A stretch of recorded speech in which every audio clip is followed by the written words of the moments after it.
অনেকদিন পরে গ্রামে গিয়ে একটু মাঠে বেড়াতে গেলাম। গ্রামে অনেকটা শীতের আমেজ পড়েছে, আর সেই সাথে শীতকালীন সব সবজি চাষ হচ্ছে মাঠে মাঠে।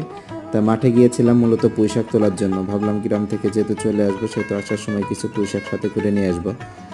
আর সেজন্যই মূলত মাঠে যাওয়া। মাঠে গিয়ে দেখি বেশ পুঁইশাক হয়েছে, আর এগুলো আমার মেজো কাকা লাগিয়েছে মাঠে।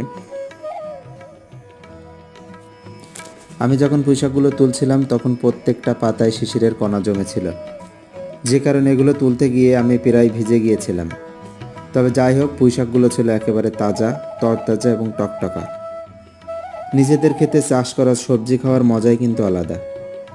এখন প্রায় সকাল 6টা বাজে, আর চারিদিকে দেখতে পাচ্ছেন এখনও কুয়াশা জমে আছে।